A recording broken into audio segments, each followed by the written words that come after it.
There has been a lot of back and forth online and through academic circles about the ability for us humans to be able to power our world with renewables versus fossil fuels. As crazy as it is, the moment that I really knew renewables or a green revolution were not going to happen was when it hit me.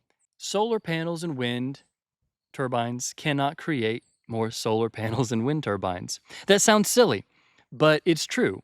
You can't create more photovoltaic panels and wind turbines with photovoltaic panels and wind turbines. It takes oil and fossil fuels, which are limited and getting more scarce, to produce those renewable technologies.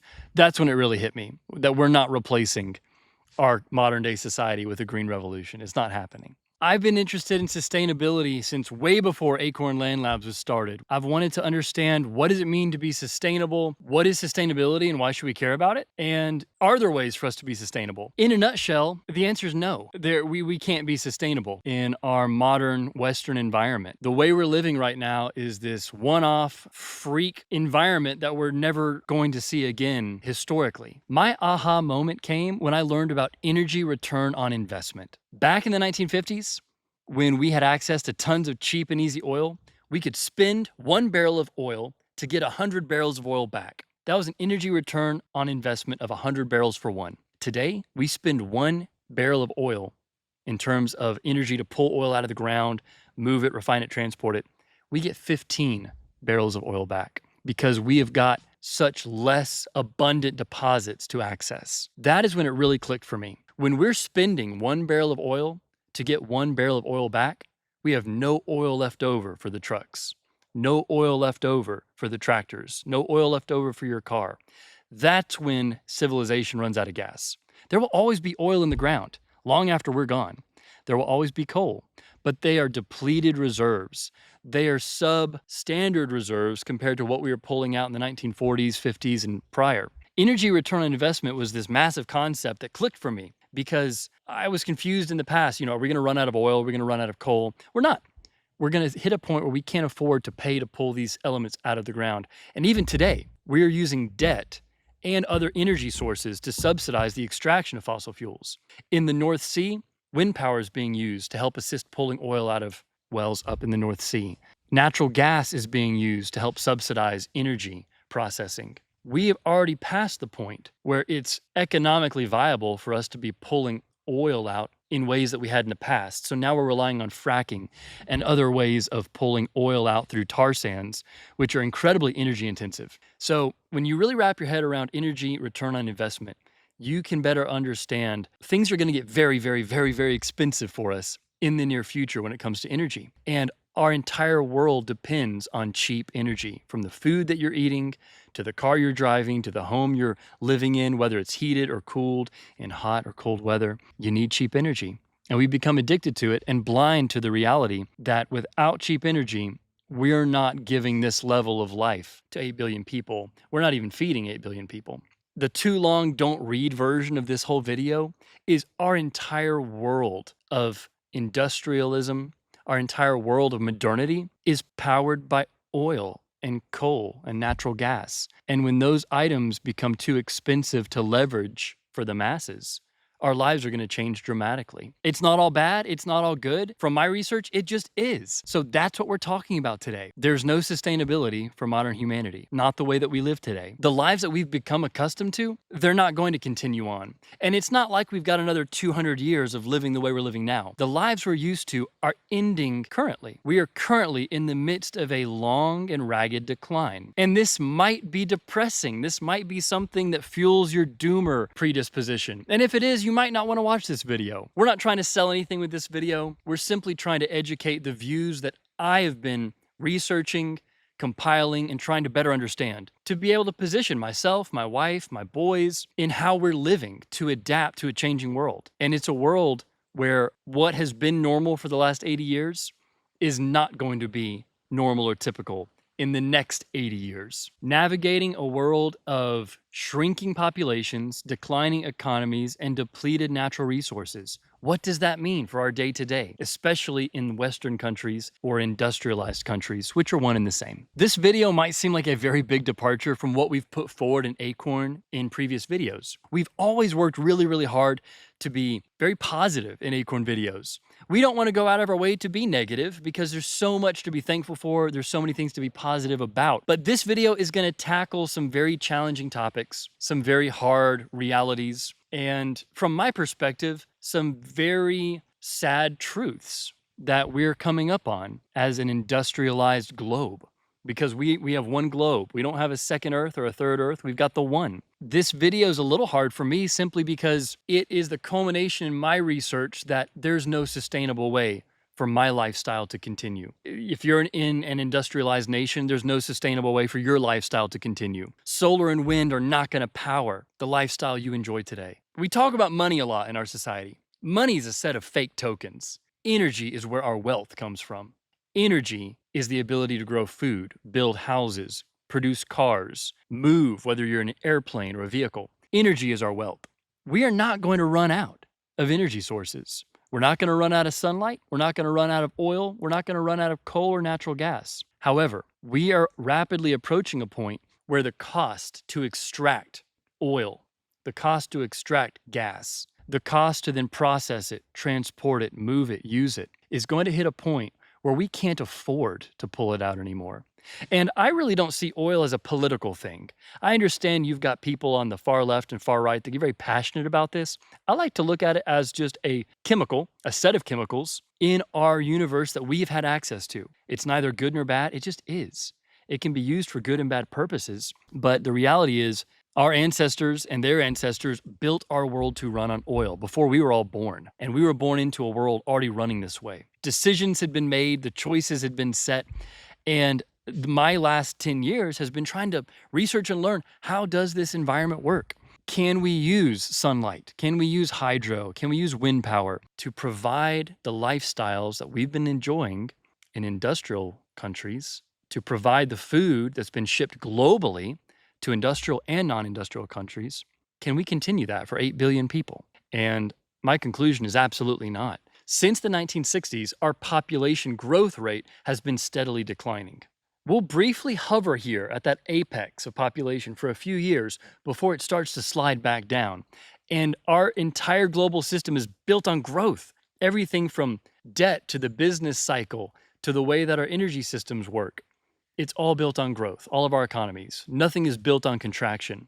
But the reason so many things feel so wonky right now, from high house prices, inflation, is we're beginning to hit a point of contraction. And it's very likely we're not going to leave that contraction for the rest of our lifetimes. And it's not just our population growth that's stalling. Our economies are stalling. Our access to cheap and abundant energy is stalling. There are a lot of things stalling all at once. Some people call this the meta crisis. Some people call it the poly crisis. But it's not random. All of this is connected. And there's a reason it's all happening now. Our interconnected global economies rely on more people being born to support these economies. Our economies rely on more cheap energy being hoovered up to power these economies. And when more people are not being born, when more cheap energy is not available, the world we know starts to change very rapidly. And that change is occurring now. And it's only going to speed up across the rest of our lifetimes. Unlike our parents and grandparents, where growth was still on the uptick, for our generations, we're definitely on this downhill slope. And it's not all bad, but there's a lot of challenges that come with it. And frankly, it's the whole reason Acorn was born. We're looking for more affordable solutions to solve how do you live well without working all the time to pay the bills? How do you live well and not be trapped commuting in a car in a city all the time? So even though we didn't know it at the time, the problem we've been trying to understand is, why are things breaking today? Why are systems breaking down? I think many people, not just in our generation, but every generation today, is asking, why are things breaking down? And I'm not saying we have all the answers, but a lot of these ideas from other authors that we've been aggregating seem to explain why things are breaking down. Our global boom of progress over the past few hundred years has been powered by non-renewable energy sources that are being stripped very, very, very quickly by today's 8 billion people. And these sources had already been stripped by those that came before us. The easy pickings are gone, and now we're left pretty much soaking up the dregs of the energy that's left and soaking up the dregs of the mineral base that's left. What's left is still in prodigious quantities. It's just far less high quality. When we're mining for many minerals, we don't have these giant copper nuggets sitting on top of the Earth's crust like pioneers found when they came out west. We're moving hundreds of thousands of tons of material to get a lot less ore in exchange. Instead of drilling gushers like the Beverly Hillbillies well, we're fracking and spending a whole lot more energy to get a lot less energy back. That's the dilemma that we're in today. We have three interconnected declines that are putting an end to societal growth. Let's review those three declines. The prime resource bases that we've relied on are rapidly depleting. Energy return on investment is simply not nearly as good as it used to be for oil and other related fossil fuels. Human populations are now declining in many, many countries globally, and more countries are set to have declining populations in the decades to come. Our real economies, our real wealth, for most normal people, are declining. Real economic power is declining for more and more people. Don't let GDP fool you. Those are number games. The ability for us to purchase what we need as individuals from housing, food, transportation, fuel, it's declining. We can't purchase as much with the same amount of money or more that prior generations could. Prices for basic necessities have been skyrocketing, and we all feel that. This might feel like a chicken and an egg problem of population declining because we've got less access to cheap energy, but they're very tightly related. If we still had abundant cheap energy, population would not be slowing. People would not be worried about inflation. We would not be asking, why can young people not afford homes? If energy was still abundant and cheap, we would still be growing. It's as simple as that. But energy is not abundant and cheap, not like it used to be. That's why we're feeling this stall, this plateau, as we prepare to hit the downslope. Many people think it's simply our human brilliance that got us to be able to create rockets, to create an interstate system of cars, to produce massive amounts of corn and wheat, to produce all the food that we do. And there is a certain level of human ingenuity that's got us here. But from our cars to the planes to our pharmaceuticals, our transportation networks, the tractors in the fields, the homes that we build, the cities we create, it doesn't matter how clever the engines are we design. It doesn't matter how clever our blueprints are. If we don't have cheap oil, none of it gets done. Humans, in our hubris, have thought that it's only our minds and our desire and will to create something that's got us here. But the reality is we've had this massive treasure trove of cheap energy and we've blown through it very quickly, and what's left is going to get more and more expensive to pull out. It's not a glamorous topic in terms of explaining why things are getting worse today, but the more you think about it, the more it makes sense. More expensive housing, more expensive food, more expensive everything is simply a result of our energy getting more expensive and there being more issues as countries scramble to access energy reserves. This is to say nothing of our increasing natural disasters that have increasing price tags, like Hurricane Helene or other similar catastrophes that are happening from wildfires, tropical storms, floods. Those continue to beat down our ability to rebuild and repair. And we'll continue trying to rebuild and repair for the next 100 years plus. We're just going to get slower and slower and slower at doing so. These issues are not disconnected. All the issues are very much connected. Let's review these issues to see what they are and get a better idea of how all this is connected. Okay, so housing has become an unattainable dream for so many of us. K-12 school systems are deteriorating in quality. Higher education costs more than ever before. Utilities, electricity, gas, water keep increasing in cost. Food costs have jumped dramatically globally, and they're going to continue to. Governments are quagmired in ineffective gridlock. Resource wars are kicking off globally. Think about Ukraine, think about what's happening in Gaza. Those are not fights about democracy. Those are fights over resources. Every war has been a fight over resources. Small companies are closing their doors more and more and more. Around here, we see a lot of small businesses closing doors, ever since COVID in particular, in addition to even businesses that serve the middle class. Like think about all those chain restaurants that were not fast food, but they're not high end either. O'Charlie's, Applebee's, a lot of those Box chain restaurants are closing their doors because the middle class base that supported them is really no longer there in power anymore. All right, quality of products and services are decreasing as costs rise. I think we can all feel that. We're paying more and getting less. Bigger companies are merging into mega monopolies. Our food comes from four massive companies. You think about entertainment or computing, there's just like three or four giant companies that run every industry, just about from news to food and everything in between. Life expectancy has started to decrease for the first time in decades. Millennials are predicted to live shorter lives than their parents because we just hit that peak. We hit that peak and now we're plateauing out and we're starting to cruise down it. Cancer rates are increasing in young people. That's got everything to do with the amount of chemical pollution, PFAS, microplastics. What's hilarious is when all these academic studies are inconclusive because of the industries that are paying them to be inconclusive. We see more issues popping up everywhere, despite our temporary wealth. We're still wildly wealthy compared to all of history, but we're seeing the issues pop up. It's a weird dichotomy to be living within. There's so many issues that are cropping up, but we're still incredibly wealthy compared to how we were historically. So we're effectively at our human peak in both our numbers, broad well-being, and energy consumption. I'm very confident that we're at peak human right now. And I don't mean peak peace or mental health. There's a lot of areas where we're not peaking right now. We're in, a pickle, so to speak. In terms of our numbers, in terms of how much energy we're using and how much food we can produce and industrial output, in many ways we're at peak. The interesting thing is that there are not really any true solutions to fix this from the research I've been doing. Problems have solutions. We're in a predicament, to quote some of the authors that I enjoy reading. We're in a predicament, and predicaments don't have solutions. They're simply responses. I used to think that building off-grid systems was a perfect way of, solving your way out of the crisis that we're in. It's simply a way of delaying things. So we simply have responses. I used to assume solar and wind could replace fossil fuels. I no longer believe that. They're cool technologies, but I don't believe that they can replace fossil fuels. I used to imagine that 8 billion modern people could be fed using permaculture practices. And I love permaculture. We're going to keep running permaculture gardens. But I have massive doubts if 8 billion people can actually be fed using permaculture practices. We should try. By all means, we should try.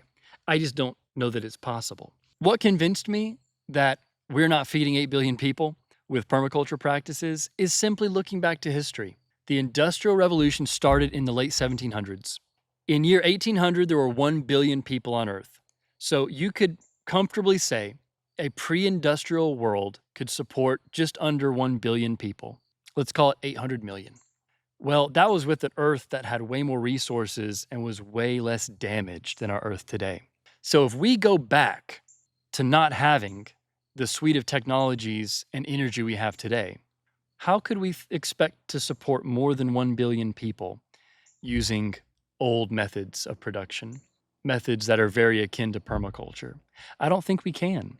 I think we would be very, very, very, very fortunate and lucky to support 800 million people without a fossil fuel powered environment.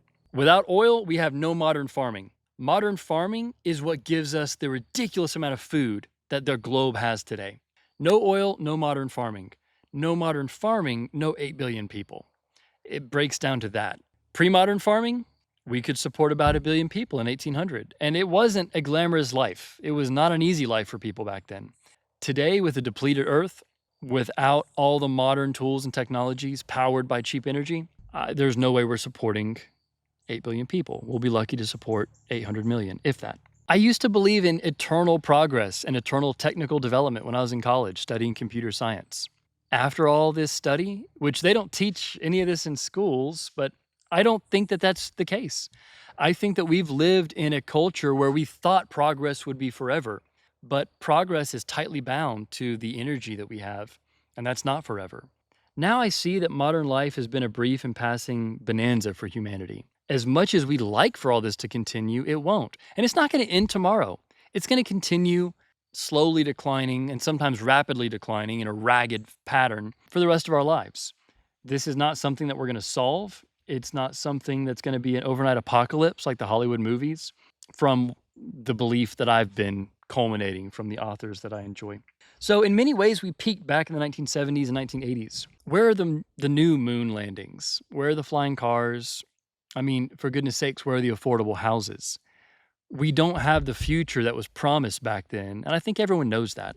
We say that we're a species destined to colonize the stars and the galaxy. I am pretty confident we're never going to see anyone in our lifetimes live on Mars. I know that's a big thing right now with Elon Musk talking about sending people to Mars, colonizing Mars. I don't see it happening. I don't think that we've got the energy. I think it's more of a PR stunt than anything. And that's just my opinion. You know, you're entitled to your own, of course. But when we've got a biosphere that is perfect for us, why would we focus so much on going to a place that's denuded of life where we would get cancer on the journey just because of the radiation levels? I'm confident no humans in our lifetime will ever live on Mars. We can easily imagine things that will never happen or are physically impossible, which I think us colonizing outer space is that's science fiction. It's fun for stories, but nothing indicates that we're actually heading for that future. Just because we can imagine it doesn't make it possible. Nothing is ever guaranteed that we humans would expand, grow, and progress forever. There have been other periods in history where humans stop progressing and fall back into dark ages. In many ways, it looks like we might be gearing up for another dark age in the decades to come. We somehow convinced ourselves that we were heading for the stars, when in reality, we very likely aren't. My perspective likely sounds very, very Western because I'm from the US. This is the only perspective I have. I am trying to learn as much as I can, though, to understand where we're going and all the other countries in their respective positions as things change. I want to understand what's happening globally. That unshakable faith in progress that we've had in the West has been shaken for me. Now, I don't live in doom and fear, but I am trying to figure out why things are happening and what's next. I believe that we have confused the wealth produced by cheap energy with our own supposed human brilliance. Cars, airplanes, combines, plastics, modern medicine, concrete, steel, surplus grains for livestock, trucking, and most every other modern miracle are all clever human contrivances. But without cheap oil, they all stop. We've got to have cheap oil, and it's not running out. We're just going to have a harder time getting what we need. And when prices go through the roof, we're going to look at economic crashes, and basically a whole lot of people are going to become more and more poor. The oil is the magic. Cheap oil is what makes possible the massive middle class America has had. It stands to reason that as access to cheap energy plus materials declines, so declines America's middle class. We're seeing this in real time. We've been seeing this since the 1970s. It's just been slower. But here in 2024, it's picking up speed and it's moving a lot faster. And I think people can feel that. I think basic logic seems to validate we are at the end of growth. Now, let me run you through these points that make sense to me. The Earth is a sphere. Okay, item 1, Earth is a sphere. 2, a sphere is finite in volume. 3, the Earth supported about 1 billion people in 1800 before the Industrial Revolution. Earth then was far more unspoiled and unused than what we have today. Today it's far more poisoned and polluted. 4, pockets of this sphere called Earth have a rare and powerful energy source, oil. We discovered the most energy-dense substance we'd ever discovered before, being oil, and we harnessed it. 6, since we're on a finite planet, oil is finite, and it's not being regenerated quickly, not quickly at all. Oil takes a much, much longer time to generate than we humans can afford to wait. Oil is not something that simply regenerates in a few hundred years, let alone within decades. Certainly not within our lifetimes. That's point 7. 8, it takes energy to explore, drill, pump, transport, refine, and harness oil.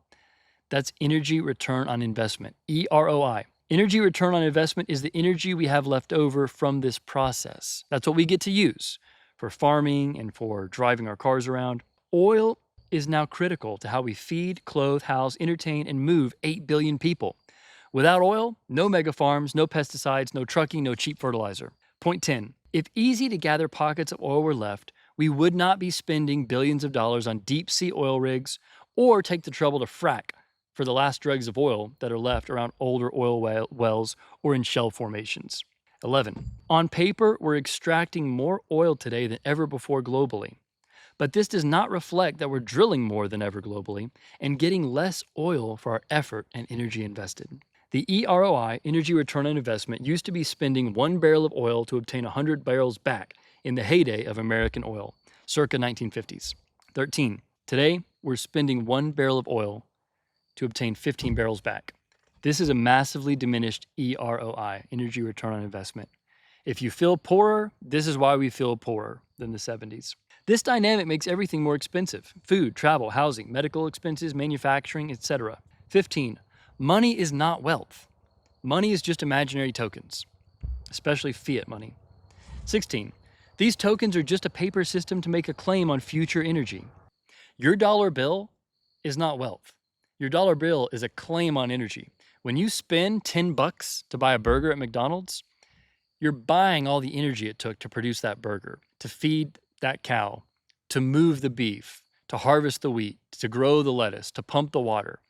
That's what your $10 is buying. It's buying that energy. 17. Personal access to energy today is actual wealth. If you can access energy, you've got wealth. GDP and energy consumption track in a totally correlated manner. They're locked together, GDP and energy consumption. If a country doesn't have energy, they're poor. 18. Access to energy provides access to food, housing, water, travel, goods, etc. 19. Cheap diesel fuel comes from abundant oil. 20. Diesel fuel is a set percentage of a barrel of refined oil. You're not going to get more or less diesel per barrel of oil. That's pretty much a set percentage. Diesel fuel is required to move our goods globally. 22. Diesel fuel is required to farm for billions of people. 23. Diesel fuel is required to mine for rare earth minerals. 24. Rare earth minerals are required for making solar panels and batteries, and many, many other things. 25. Rare earth minerals and aggregates mined by diesel are required for making nuclear plants. 26. Diesel, coal, and natural gas, fossil fuels, are required for making wind turbines, moving wind turbines, and installing wind turbines, in addition to solar panels and any other green tech. Renewables are amazing tech. I think photovoltaics are awesome, and wind power is awesome. These are really great technologies, but they're not going to power the civilization. So renewables are amazing, but they're not powerful enough to produce and manufacture more renewables. You need coal and oil for this. 28. Most renewables, solar, wind, batteries, only have a lifespan of 20 to 30 years. Are you starting to see the problem here? We love the solar panels that are powering our little micro cabin. They're only going to last 20 to 30 years. And if we had a wind turbine, the same applies. The percentage of useful rare earth minerals within accessible rock aggregate has declined over the past few hundred years as we've mined the easy ores away. We need more fuel now to process more rock aggregate to access fewer rare earth minerals. This depletes expensive energy faster. We're using more fuel to get less ore for steel, for lithium, anything that we need in terms of our manufacturing base. And finally, point 31, we've been masking the true cost of oil extraction and subsidizing fracking and other novel forms of oil extraction, tar sands, with clever debt financing and other forms of energy subsidy in recent years. This is a good deal to review, and it's not obvious to most people. It certainly was not obvious to me. So after exploring these ideas in depth, I'm convinced the recent party is over for most of humanity in terms of the quality of life we've enjoyed, and we're in the midst of a ragged decline for the world we know. A few observations. Solar panels and wind power won't power this civilization long term. They can't replace oil and coal's energy density. Nuclear power won't replace the role of diesel fuel for transporting goods. The electricity is great, but it can't produce liquid fuel for transport. Building a hideaway bunker on Hawaii with billionaires is not the answer. This decline will take decades. You can't hide this out in a bunker. A homestead in the country is not a fail-proof plan by any means. This is what I used to think. Nobody on earth can be truly self-sufficient. We can only learn to live with less. I still want to build homesteads. I still want to teach people about homesteading. I think that's all wonderful and very important, but it's not going to stall what's coming over the next few decades. And everyone is not going to move to a homestead. It's not going to happen. Escaping society to live as an off-grid hermit is not going to work. We humans are meant to thrive in small groups. So as much as we might want to unplug and head for the woods, that's not going to fix the problem that we're in, and it's not going to be an escape. A stable state economy is not possible for 8 billion people. Most people don't realize that we're at the edge of decisive decline, and there's nothing we can do to reverse that. We likely won't see some rapid apocalypse style ending like in Hollywood. It's going to be very long and ragged. The decline we're going to experience could take, here in America, 100 to 200, 300 years before we're back to living, a subsistence style life, if it comes to that. We're more likely to experience a series of major crises over the next 100 years. These major crises will steadily batter civilization until we're a fraction of today's 8 billion humans. And I know this is dismal stuff. This is not what we've done in the past at Acorn, and we don't want to focus exclusively on this in the future. I wouldn't be sharing it if I didn't actually believe it, coming to these conclusions through the research I've been doing. We'll have brief periods of reprieve between the staggered and increasing crisis. Giving up because it seems impossible is not the answer. There might not be solutions, but it doesn't mean that we just give up. We can't. We're here. We simply have to adapt and learn to change. We're going to live with less. However, this doesn't have to be all doom and gloom. It really doesn't. What's happening is something that happens in nature. Populations of organisms explode in growth, and for various reasons, they then violently contract because they've overshot their carrying capacity. When populations of living creatures overshoot their resource base, this is what happens. This is how life behaves, even for us clever humans. Until the last 2 years, I truly thought solutions could exist to help 8 billion people continue our modern civilization. As I've dug deeper into this research, I simply don't believe that anymore. I don't see any possible solutions to preserve the civilization we've built. I suppose if fusion technology ever actually came to fruition, we might have a different outcome. But nothing indicates that commercial fusion power is any closer to being viable today than it was 50 years ago. And I hope that happens. I hope small fusion reactors are popping up everywhere in a few decades. It just doesn't seem likely. And I'd rather prepare for it not happening than it happening. So this process is not new. Look to past societies that grew and fell. Ancient Rome, the Mayans, Easter Island, and so on. This is actually a pretty old tale. And we're simply the final group here that is global for this to occur. That's what makes it unique. We're a global economy, and this is going to impact the entire world. This time, it's on a global scale. This doesn't mean that humanity's over, far from it. It simply means we need to reorient our mindset. The growth we're used to is ending rapidly.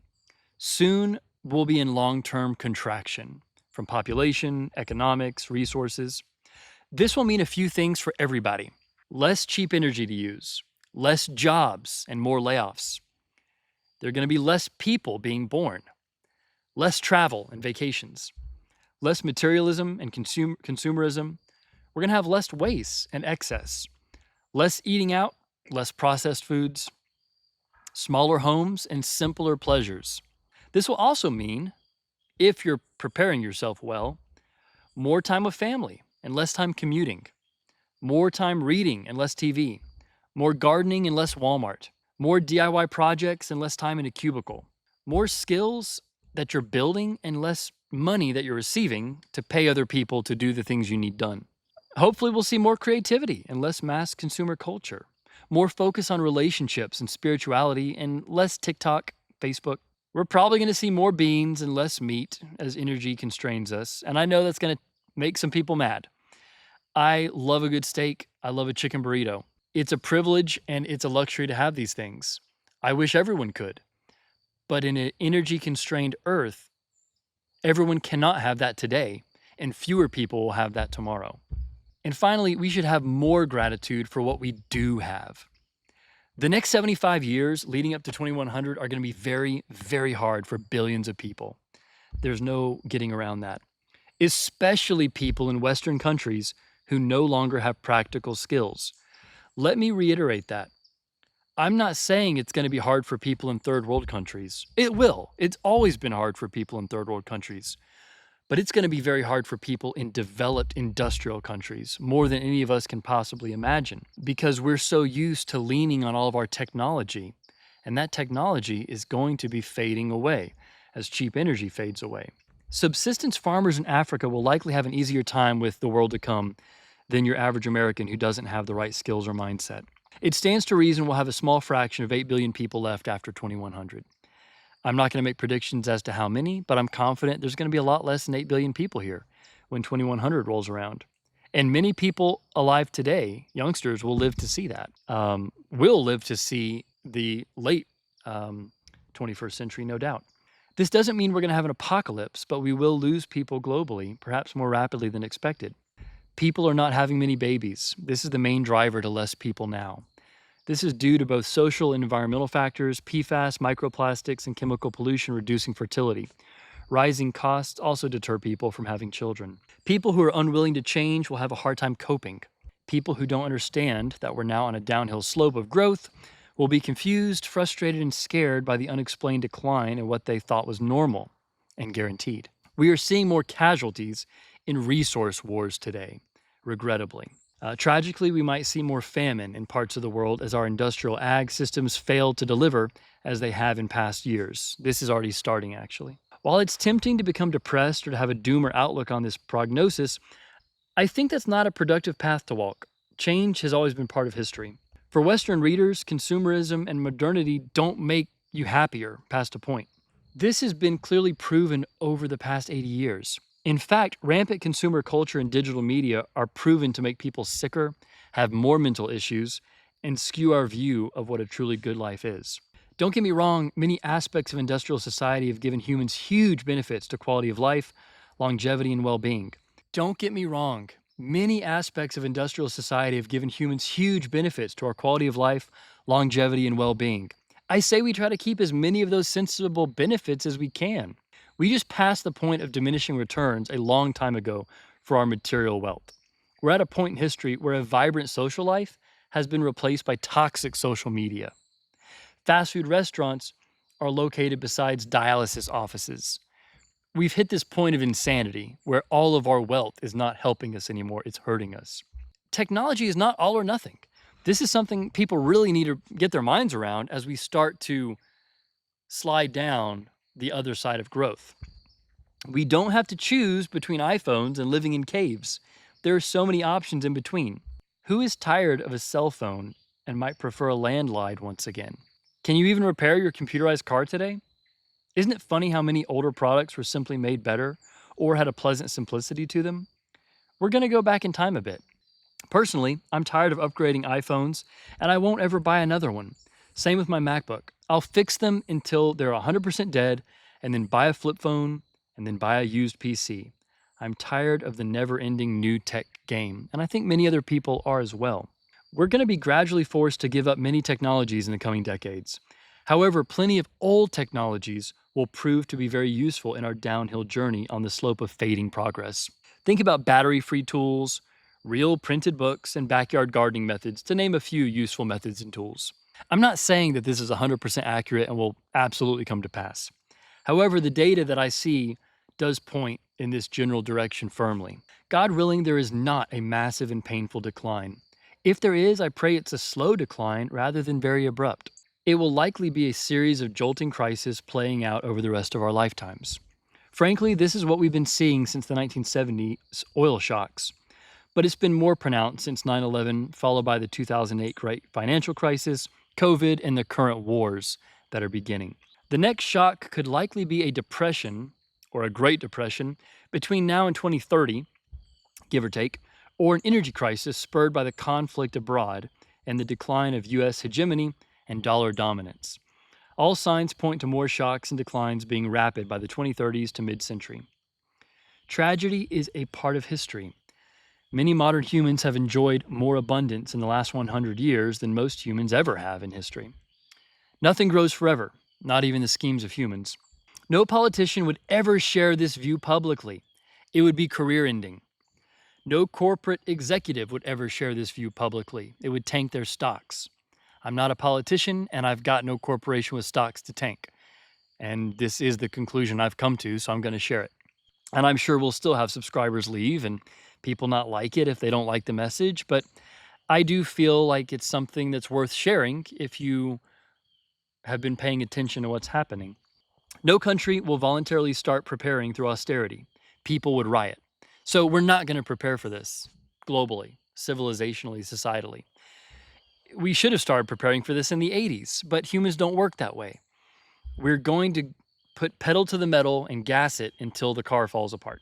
We will simply keep running this giant global machine until countless little regional failures roll into massive nationwide failures and shortages. We're already seeing that. The last few days, 10 million people in Cuba have been without power as their grid has collapsed. And that's for many man-made reasons as well, and poor government. Cuba is just a harbinger of what's coming for other countries. The failures will be regional at first, much like Cuba losing power for 10 million people in October of 2024, or the towns in North Carolina being wiped away by Helene, or the conflict in Gaza and Ukraine, or the day zero water crisis in South Africa. The USA will keep trying to repair itself from hurricanes like Helene, chemical plant fires like the one in Georgia, near us, from Biolab, western wildfires, train derailments in Ohio, financial crisis, widespread layoffs, and other issues. We'll keep trying to repair and rebuild until the fabric of society is too depleted, too spent, and too tired to continue repairing itself. We've built far more than we can afford to maintain.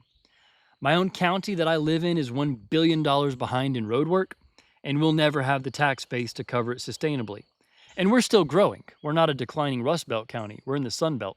This is an end to wild human growth, particularly in the West, but it's certainly not an end to humans. We'll adapt. We'll live more locally. We'll start growing more gardens. Big companies like Walmart will eventually go out of business. That could be a while. Don't hold your breath. We'll learn to build community again. We'll forget the McMansions and HOAs and golfing country clubs. I never bought into this vibe anyway, personally. It's pretty superficial. We'll learn to cook, sew, and repair things again in the decades coming. And we'll be poorer. Most of us will be poorer. The very richest will keep getting richer, and there's not much we can do about that. We'll be poorer, but I think many of us might be happier, actually. For those interested, here's what I'm doing with my own family to adapt for this apparent end of growth. We sold many of our possessions to minimize. We sold our normal-sized home to buy a much smaller home. We're paying off any last debt to be more free and flexible. We really don't take fancy vacations, no Disney, mostly camping. We cook at home mostly. We don't eat out as much as we used to. We're reading more and trying to watch less TV. We're learning how to garden, keep chickens, and fix things ourselves. We're building local community through church and friend groups. We're homeschooling our boys. We're living frugally on one income and being content with that. We're not worrying about some fancy retirement. I enjoy my work, but I have no longer made my career my identity. We're downsizing from 2 cars to 1 car. I'm not worried about keeping up with the Joneses anymore. We hardly ever buy new things. We DIY or buy used items. We're trying to be incredibly grateful for all the little things. I used to think going off grid was the answer.